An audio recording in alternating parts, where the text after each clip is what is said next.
Like a backstage pass to the world of fly fishing travel, this is Waypoints, the podcast of destination angling. News and events, helpful travel tips, destination profiles, great stories, and expert advice from some of the most seasoned and experienced names in fishing travel. Waypoints is presented by Yellow Dog Fly Fishing, the industry's #1 specialty travel company and the fly shop for the world of fly fishing. Freshwater or saltwater, international or domestic, Yellow Dog has you covered for your next fishing adventure. And now your host, author, photographer, and world traveler, Jim Klug. Today's episode of Waypoints is a special one. We're not in the studio and we're not on a Zoom call. Instead, we're sitting outside on the banks of Odell Spring Creek, just a few miles from the Madison River, one of the most iconic pieces of water in all of fly fishing. And it's the kind of place that feels right for this conversation. Because today we're talking about history, about storytelling, and about the people who didn't just participate in the sport of fly fishing, but helped define it. My guests today are two individuals whose lives and careers are deeply connected. First, Craig Mathews, longtime Yellowstone guide, co-founder of Blue Ribbon Flies, author, and conservationist. Craig has spent decades shaping how anglers experience this part of the world, and his knowledge of these waters runs as deep as anyone's. And joining Craig is someone whose impact on fly fishing is, in many ways, even broader.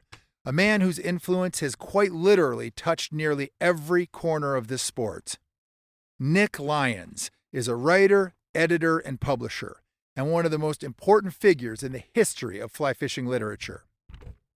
Born in 1933, Lyons began his remarkable journey as an English professor, but his twin passions for literature and fly fishing would ultimately reshape how generations of anglers understand and express their connection to the sport.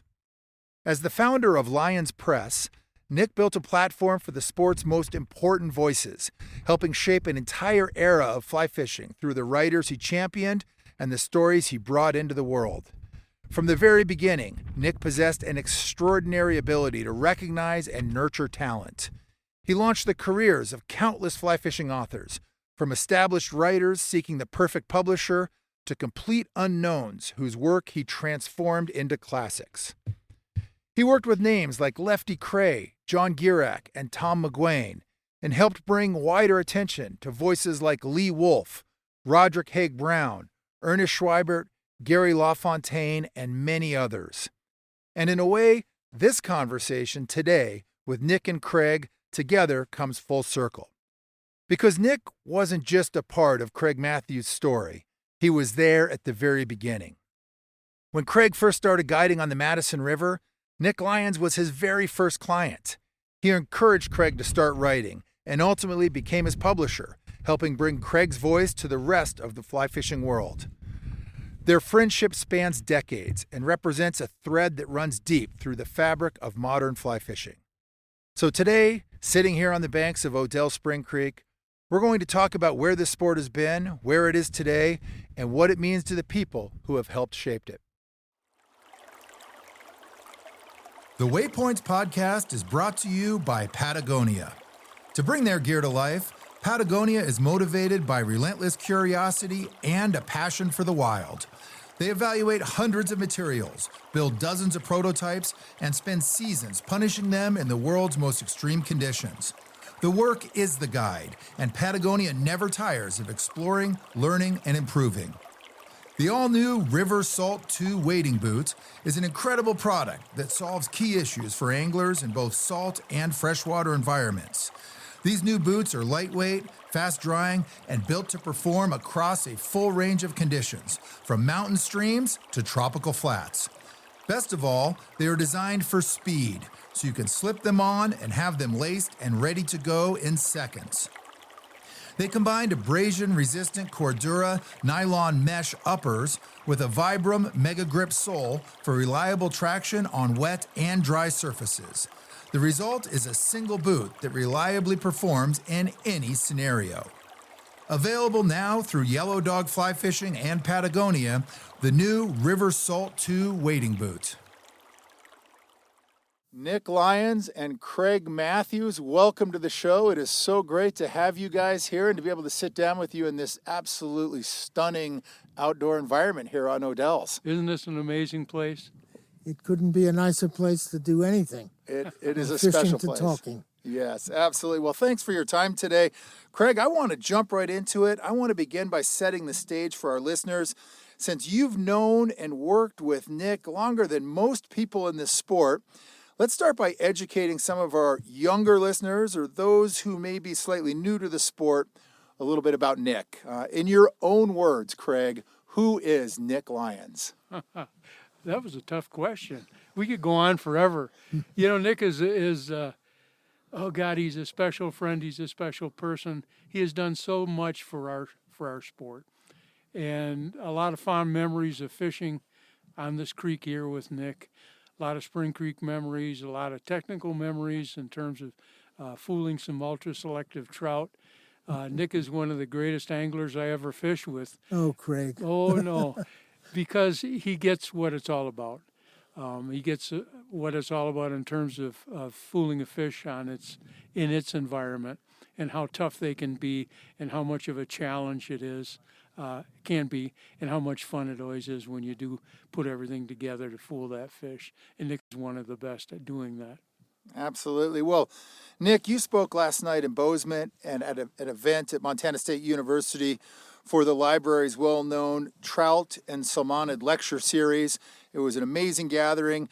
You told the audience about how you first found your way to fishing as a young man growing up in New York, which is a fascinating story. Can you tell our listeners a little about your background and what it was that drew you to fly fishing in the first place and what it is that's kept you in it for a lifetime? I began to fish before I have any memory. And by 7, I was a very serious pursuer of everything that moved, and that included fish. I caught pickerel, bluegill, perch, and finally I saw a trout in a small Catskill creek in an area of the Catskills that my grandfather owned a small hotel at, and I was permitted to run anywhere. I saw the trout rise, the clear, very clear creek, and I was able to fall in love on a moment's, just at that moment. And I naturally, at that age, catching everything, I had to catch it. So I tried some of these things that I was catching, grasshoppers, minnows, crayfish, worms, and I couldn't budge it, and in fact it had disappeared from the creek. I finally found its nose sticking up outside of one of the boards that were over this little bridge, and I crept down very, very carefully, the way the French tickle trout, and I got so close to it, and then I gigged it. I snared it. I brought it back to the hotel, and like a wise human being, I would have told how I'd gotten it, but it seemed to me a little raw, especially since there was a fly fisherman there, and I lied that I had caught it on a worm. I had a misguided childhood fishing with a spinning rod and a big creel, killing a lot of fish, and becoming quite an assassin with the spinning rod. But when I was 22 or 23, I saw a remarkable sight from a bridge, and I never passed up a bridge to look at the trout. I saw a bridge, I saw down below a fly fisherman in a full fly fishing uniform, fishing a dry fly under what are called on Michigan's or sable, called sweepers. The fly would float down, then go under the sweepers, and it was a large blonde fly. I saw a trout come up and take it with an explosion. The rod came up quickly, and he hooked it, and he hooked me at the same time. I went back and I put my spinning rod in a closet, and I never took it out again. That's the way I started. And after that, it grew exponentially. As Craig says, with so many things, we could go on for a day. but that's the start of it. That was the start of a life in fly fishing. That's true. Well, Craig, when people in our industry talk about influential figures in fly fishing, the true icons of the sport, Nick Lyons is always at the top of that list, especially for people who've grown up in this industry. Do you remember that first day on the Madison when you got to fish with Nick? And I think the story goes Nick was your client on your first guide day. Tell me about that memory and kind of what stands out. I'll never forget that day because I was the police chief of West Yellowstone back at the time and trying to supplement a meager income from the city of West. And Bud Lilly hired me as a guide, fishing guide. And on my first guide trip, and I told Bud, I said, I'll do anything in terms of guiding anglers, but I will not take a float trip. I don't own a boat. And anyway, first day I walked into my first guide trip, and Bud said, you're floating Varney Bridge to Ennis. You can use one of my boats, and here's your client, Nick Lyons.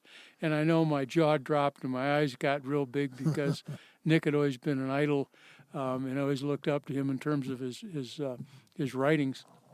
And I was a nervous wreck. Well, we jump in the vehicle. We don't go a mile, and Nick had put me to ease. You know, we just started bantering back and forth about trout fishing and fly fishing and flies developed and that sort of thing. And we get to the river, the Madison River down here at Varney Bridge, and I tie on one of my stoneflies that I had been tying for Bud commercially. And Nick really liked the look of the stonefly, but I said, well, let's see if it works for you today. And on the second cast, he hooked about a 16-inch brown that jumped a couple of times, and Nick brought it into hand, and before lunch, he had landed several more fish, both browns and rainbows, and he said, Craig, you've got to write something about this fly. And I could barely spell my name, but with Nick's coaching and certainly his expertise in writing, he kind of led the way for me, and I wrote my first article, and since then I've penned several books, a few of which have been published by Nick. It's more than a several, Craig. You've written, what, 5, 6, 7 books? It's up to 10 now. 10 now. 10 books. That's wonderful. Yeah. They keep getting better and better, so I think you're on the right route. I try to be, and it's all with your help, Nick. No. A few more years, you might have. A few more years, I might get it. Well, Nick, in your early years in fly fishing, you were quite a writer yourself. You published some amazing books of your own writing. But beyond that, you also created a platform for so many other talented writers. What was the original vision behind Lyons Press, and how did you decide which voices and stories deserve to be published? It's a big question. I was working for Crown Publishers during the day, and I had shifted being a full professor at Hunter College to teaching at night. And I was really very bored editing books that they wanted to see bestsellers on sex and on war, which is what they liked most. And somebody had told me that I needed a book for the fishing that I was beginning to do regularly on bugs. So I found a copy of a book called Art Flick's Streamside Guide, and it looked terrific. It was a practical little thing, mostly keyed to the Catskill Rivers, but for me, it introduced me to what happened on the trout streams, what the flies were, and how they got to be flies, how little, how much they could be used really for fly fishing. I presented it to the editor-in-chief. He said they'd done a trout fishing book once, and they didn't want to do another one. I said, well, this is a very good book. He said, no, we're not interested. So I asked a couple of the tackle shops where I went every lunch with my passion growing for fishing. And one of them said, sure, we'd take a couple of copies. And another one said about the same thing. And I parlayed these two into another pitch to the editor-in-chief. And he said, well, all right. We took it on. I found Art, fished with him, edited the book, and it was just ready to go into galleys, the first stage in printing. And I said, maybe we should put a waterproof, water-resistant binding on it. in case it fell in the water or got water on it, streamside guide.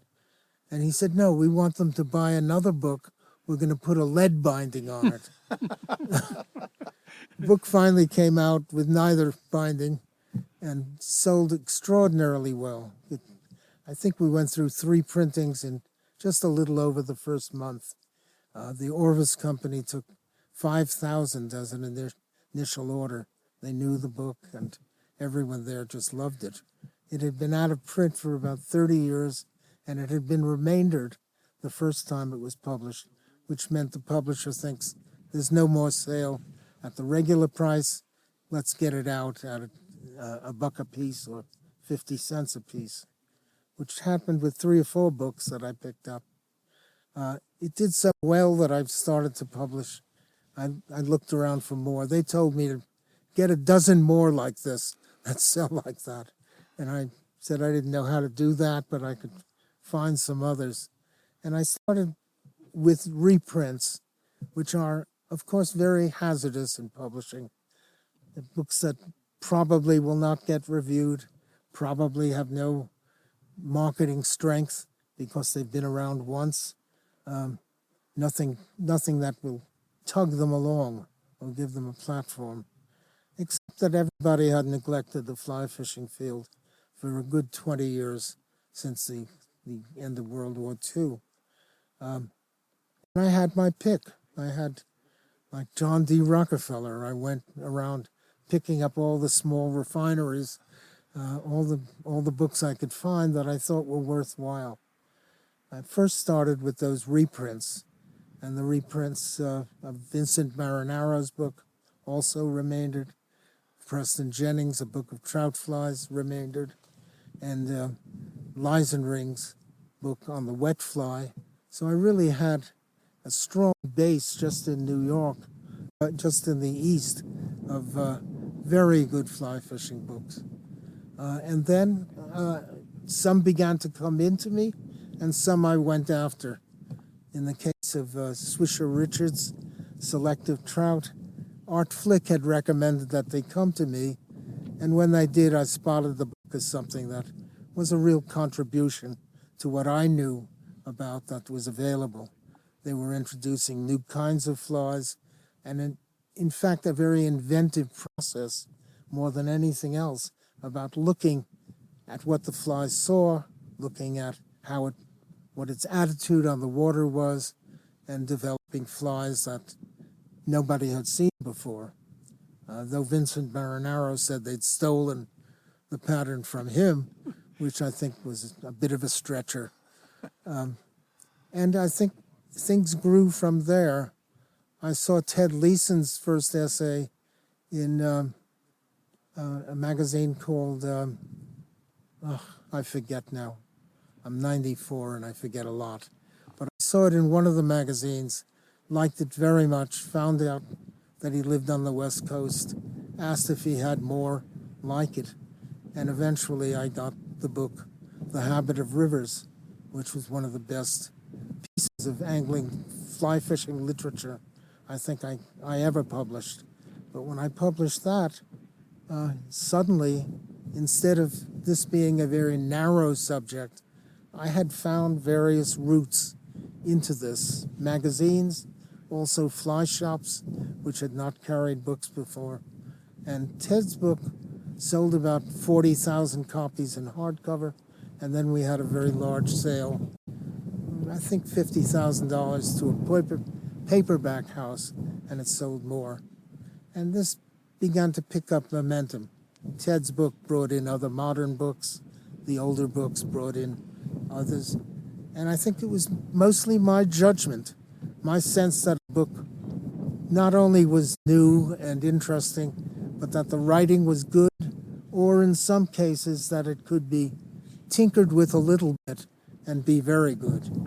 And I would put in that category, both of whom are dead now, Lefty Kreh, whose first writing seemed to me not as strong as what he eventually became as a writer, and I did more work on that. And Dave Whitlock, whom I became very friendly with, who did a number of books and illustrated some others. I fished with him out in when he was living in Arkansas a number of times. And Dave also, you could tell by the writing that he was saying what was important about fly fishing and that it needed a little tinkering to be good enough to pass muster. I was very happy to do his books. Lefty's book did well. And then I did some on individual species. Lefty did salt water, and I wanted to get books on other aspects, particularly the West, which I had not published a bit on yet. Though Ted Leeson was from Oregon, he really isn't a Western writer. And at that time I found Trey Combs, an expert on the steelhead, wrote a wonderful new book on the steelhead. I found a number on striped bass. A man named Lou Tabery, wrote a marvelous book on striped bass. Lefty did a book on bass, and we had literally books in a number of fields that interested me by people whom I thought were, if not the best, then very good explainers and helpful folks who would bring readers that would appreciate what these were. So when you first started, however, you were working for another publishing house. At what point did you go off on your own and begin Lyons Press? I had a mid-period. A British firm asked me to start a subsidiary for them, and I was the whole subsidiary. I had to find, edit, negotiate contracts, and physically produce the book with the use of freelancers. I spent 5 years doing that. I hated it, though I did books I liked, because we were packaging books. That is, I would do an entire edition of, say, 5,000 copies, and it would be pre-sold to Doubleday or Winchester Press or one of 2 or 3 other firms I dealt with. And I didn't like the process of letting a book go out of my hands and then hoping that Winchester would promote it as I thought it should be promoted. One of the reasons I continued, just as one of the reasons I stayed at the Wharton School studying business, was not for the work, but because I was playing basketball for them at that time. And in this case, they provided a magnificent chalk stream river that they all fished, all the folks in that place, called the Kennet. And I fished the Kennet, a very difficult transfer of the regular swift water, water coming down from the mountains that I had known. And I finally got to be quite decent at it. And as soon as I could, which was actually at the same time that they said they wanted to sell the subsidiary, they came in and asked me to help the sale and that I was going to be part of it. And I said, I'm in my 50s or 60s. I'm not for sale. I don't sell myself, but I might be the buyer of this. The only trouble is that I'm not going to buy myself. I'm not going to pay for that. And the other assets were all sold to other companies, so that what we've got is a typewriter, an old used a desk that I worked from, and a few files, and it's not worth much. And finally, without me agreeing to go along, they finally gave it to me for a pittance, for very little money, the whole thing. Whereupon I raised money from 7 fly fishers, some of them putting in as much as $25,000. I think I raised a little over $100,000. And something else came to me, that maybe these books I had edited at Crown and also for the British could still be saved. They were not doing anything with them. So I negotiated with both places, with the places Doubleday, Winchester Press, that I'd packaged books for, and also with Crown Publishers, who owned all the rights to those books. And they by this time had 4 or 5 years of not selling any. Some of the books that were selling 3, 4, 5,000 copies a year were by that time not selling at all. So I bought those cheaply. I bought the books that I packaged cheaply, since none of them knew what to do with them. And that was the beginning of the Lyons Press, which was a lot of fun. Well, in a lot of decades of working with amazing people, you've shared so many of those names already. We'll mention more in a moment, but let me ask you this. At what moment in this process did you realize, hey, I'm documenting the culture of fly fishing like no one else was doing at the time or really has done since? It's a good question, and I haven't really got an answer to that one. I had a large family. I was also writing a column for Fly Fishermen at that time. And what I was concentrating on was building a block of books that would be valuable and that would last longer than it takes for a candle to burn out. A lot of fishing books come in, they last for a year, and then they're gone. Sometimes they don't even last for 6 months. They don't get attention. No one finds ways to sell them. And I think roughly I felt that I was doing something of value. I was creating a library that would be valuable for fly fishermen for years to come. Because I don't think I remained in one book. I would keep a book, and even when it was selling far less than I hoped, it was something that I felt committed to.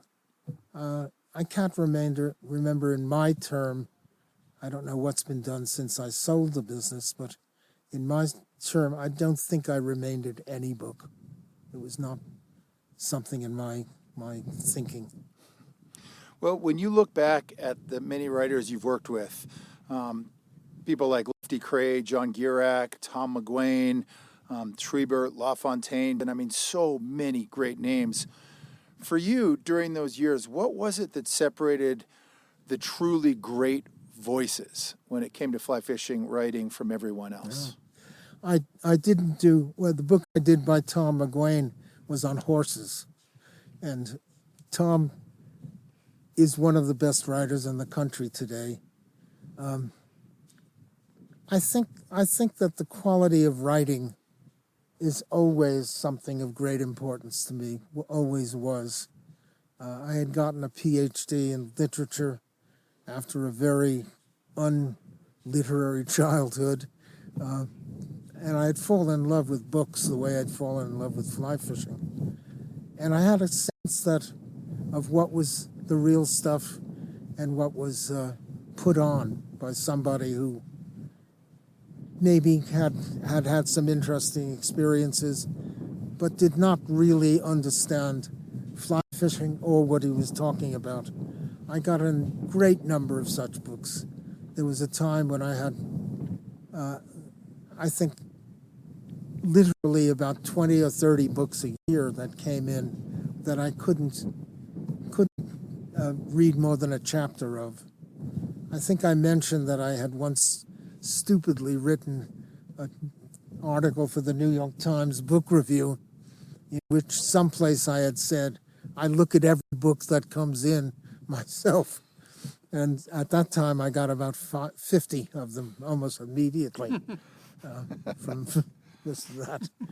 But there is a difference.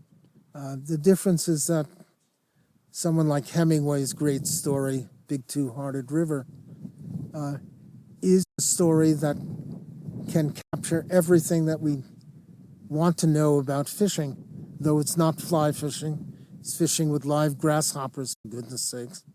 And but it has the qualities and the spirit that we who love fishing and who passionately like to do it feel.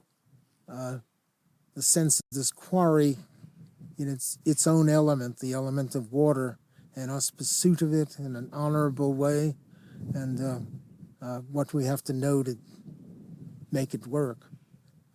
What you get with someone like Tom, and I had 4 or 5 others, but I did publish a number of really quite famous folks. One of them, Craig Nova, a considerable novelist, and he wrote a lovely short book for me that did very nicely. In some cases, the smaller books by reasonably famous people, like Tom. Tom's book was on horses, a reasonably narrow book, but it sold well, and as a businessman, it was the kind of book that attracted other books in that field. We had a nice little horse set of books at the Lyons Press after a while. I think it's very hard. It's everybody's judgment. I've had people come to me and say that this was a terrific book, I ought to publish it, and whatever it is, it's my judgment, whatever it was, good or bad. And I think my judgment probably was a little better than most of the people who were signing up on the books. Was it always based on that judgment? You mentioned a moment ago how, you would read one chapter and be like, okay, this is now unreadable, I can't get through it. Was it something as quick and natural to you as that, or was there a process that you went through for recognizing great fishing writing? I think it takes different forms.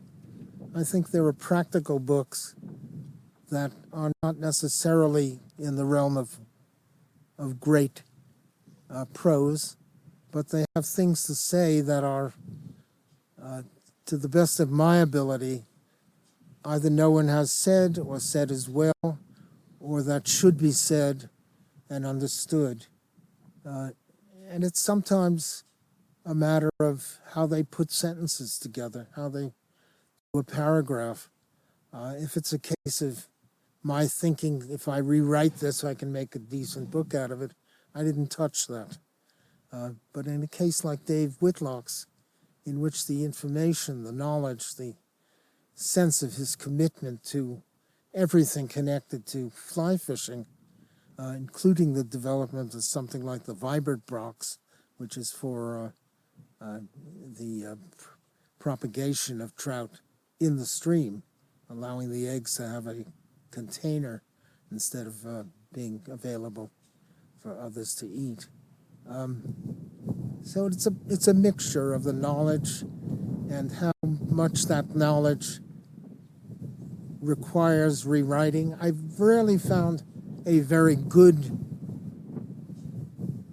practitioner who was not, I never published one, who was not also capable of writing a very important book. And I felt that in a number of cases. But it is a question of judgment.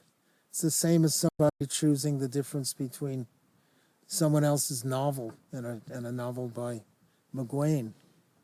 You can tell rather quickly whether this person has language which is vivid, convincing, moving, well done, suspenseful. Sometimes just little things like giving the whole thing away in one sentence instead of letting us wait for a chapter that reveals what this is. The capacity to have something that enters you into the world of this writer and will not let you go until the end. I love that answer. That's great. Well, Craig, let me pivot back to you on this, because so many of us grew up in fly fishing at a time well before YouTube and Instagram and all this, where when you wanted to learn, you read and you picked up every book you can from all the great writers. In your opinion, what do you think makes a fly fishing story timeless? And I'm not even talking about like great writing, amazing writing skills, but a fly fishing story. What is it that makes that timeless? So many fly fishing stories are, kind of like grip and grin stories.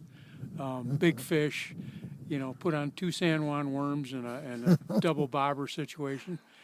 But to me, what really makes a great story, and Nick has told so many great stories over the years through his writing, but it forces you basically, and I always like to say, to do what the river tells you to do. And Nick is spot on, and I know some other great authors like LaFontaine and certainly Swisher and Richards. What makes a fish recognize and key on a certain individual aspect of an insect? Why do they take that insect? What fly behavior entices that insect? And how important observation is. And I think Nick has been spot on throughout his career in terms of really observing a river and doing it exactly what it tells you to do. Fly fishing reads like an open book. A river reads like an open book if you take some time and patience and observe. And I think that's key, especially today with these rivers that are so hard fished by anglers throwing something that really closely resembles what maybe a 2-bit hooker would wear rather than what the trout recognizes as food. And I think that's really important and certainly morally more fit, if you will, and showing respect for your quarry, showing respect for the fish that we're fishing for, not trying to fish with a fly that doesn't resemble anything. I think it's so important. Observation, trying to imitate the behavior and what trout recognize as food and key on as food, and just having the patience. And to read those invaluable stories, and several, of course, Nick published, whether it be LaFontaine's Caddisflies, Swisher and Richards' books in The Ring of the Rise, I think is one of the best books ever written by Marinero. And again, teaching you how to observe, more closely observe, slow down a little bit, be a little bit more patient, and observe and do what the river tells you to do. Mm-hmm. I love that answer. It's so true.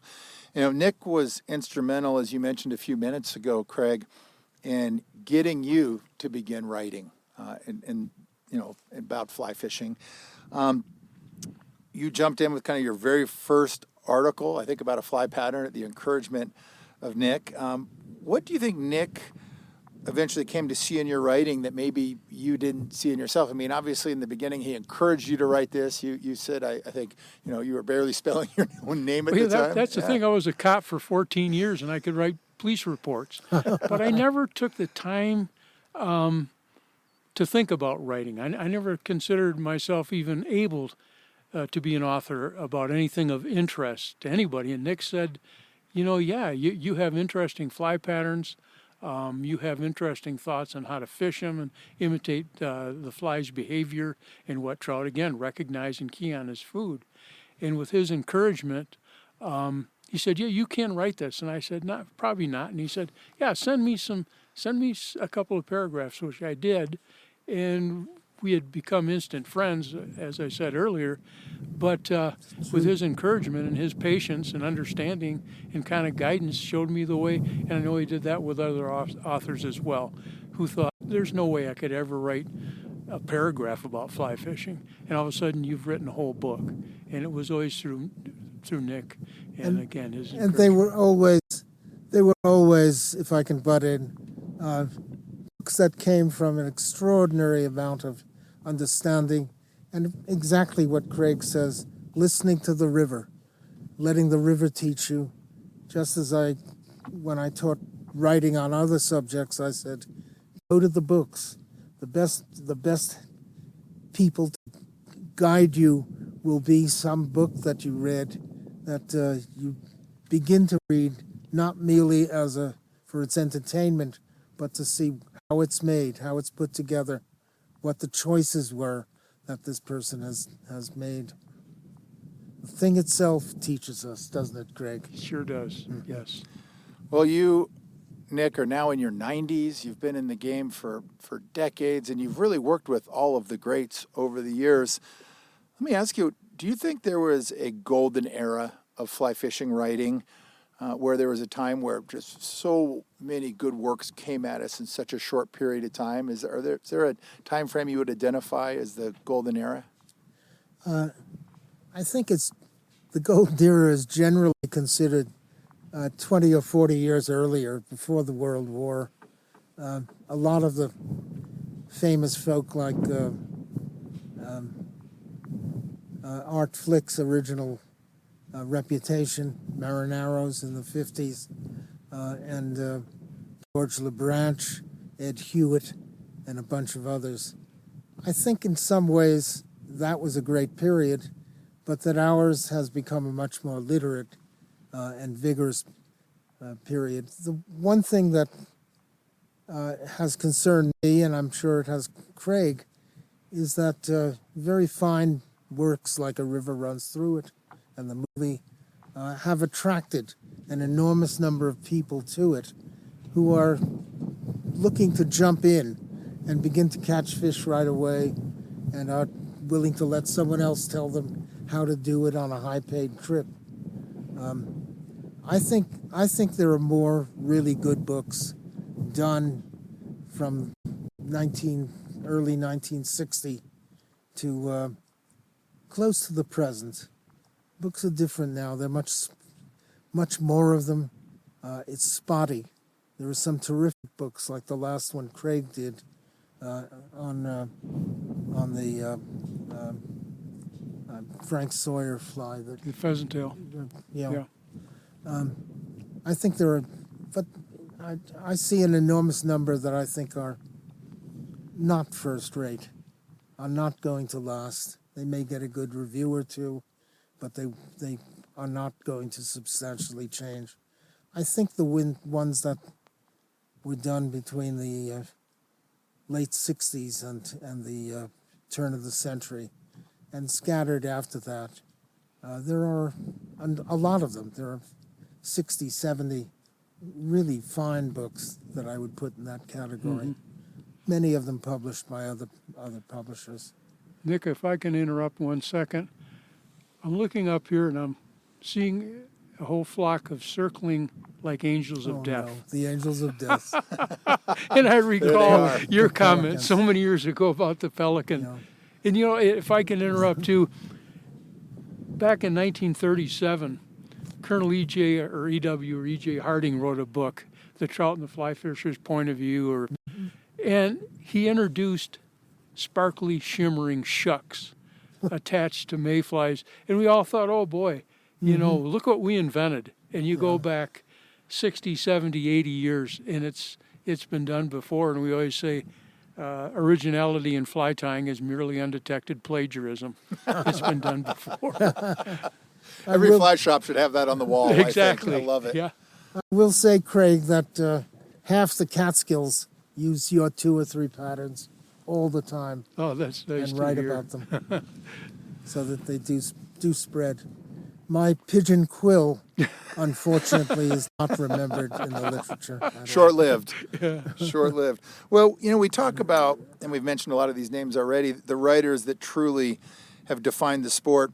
If the two of you were giving some quick advice to younger anglers or those who are maybe new to the sport of fly fishing, who are some of the essential voices, kind of the must-reads for every angler? And gosh, I know we could talk for hours about that, but if you had a few key recommendations to throw out there, regardless of the era or when these works were written, what are some absolutely must-haves that people should think about for their library? Seasonable angler. There we go. There we go. I'd start with seasonable angler. I'd also recommend Swisher and Richards. Selective trout, I think, is invaluable. Vince Marinero, whether it be dry fly code or in the Ring of the Rise. Gary LaFontaine's caddis flies, I think, are really... And read more. Don't just jump on the internet and read about how to rig a three nymph rig and a bobber. Read about the sport, about the history of the sport, because it'll get into your soul. And it becomes part of your fiber, part of your angling fiber, and why we fish, how we fish, and the love for wild trout and wild places. Get involved in conservation, read some conservation stuff, and become an activist. Really advocate for what we know and love. I think that's so important. And the literature is out there, and Nick has published a lot of it and authored a lot of it.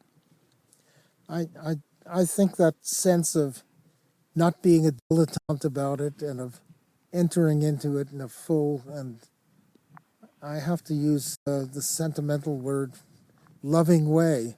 You've got to love it. You don't have to go crazy the way the Russian memoirist Aksakov was thought to be sick after he started passionately fishing. But I think a healthy, persistent, and a recognition that it's not a quick thing. It's not something that you get into because it's a fad and you take a couple of trips for $20,000 or $40,000 and catch some big fish in other places. I think that the great fun of fishing is very intimate, ultimately.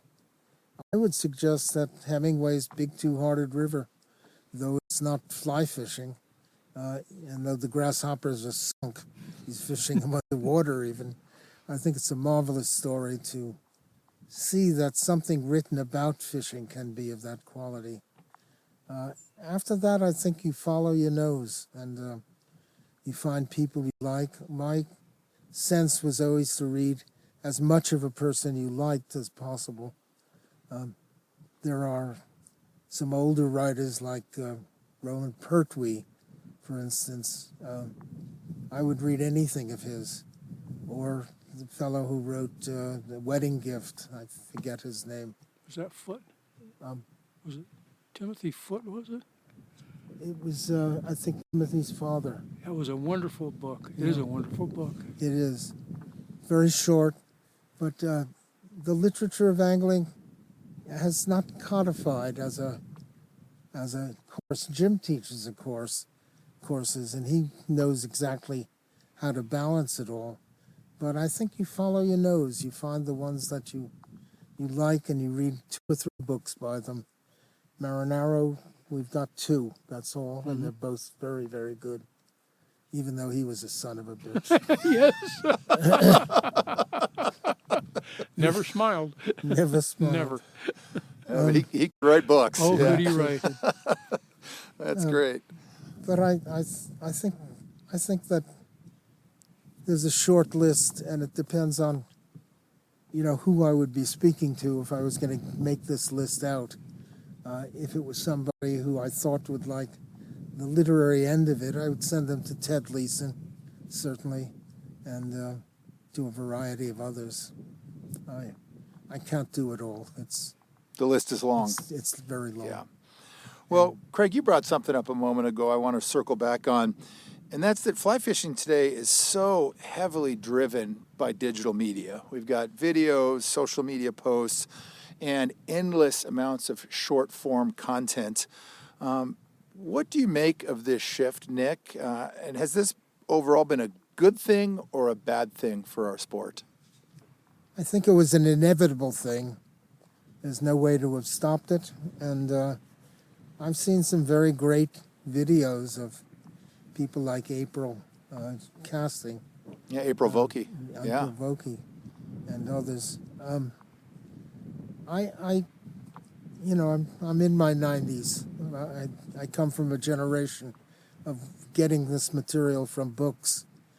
I think A River Runs Through It is a fine movie that Redford put together, and that it's a remarkable book. I actually did the first review of the book based on galleys that was sent to me by Don Zahner at Fly Fisherman. And he said, I need this on Tuesday. And I read it, wrote a quick review on it, published in Fly Fisherman maybe a month or so before it was released. And I found it an enormously attractive story. And liked him very, very much, too. He looked me up some years later, came to my apartment. He was in New York for a Modern Language Association meeting. And he's just as rough and as earthy as his image of those 2 red asses that he sees in the book. Everything he liked, he would say, it's beautiful. It's a beautiful book, rolling it out. Let me ask you this, Nick, again, because you have worked with all of the greats over so many years. Any advice you would give to a young writer today trying to break into the space of angling, in fly fishing writing? Someone came up to me at the event last night and said he wants to write. He hasn't written at all. And I would say, stay close to what you know. Find 2 or 3 writers that have worked in that field that you admire. And read them, as I said before, not for the entertainment, but for all the secrets that their writings hold. Write small, write a paragraph, write a sentence well, and consider that every sentence is important in a work. Don't race through it. Avoid abstractions. Try to get as close to what you're writing about as you possibly can. Find out what the details are of this thing and use the details.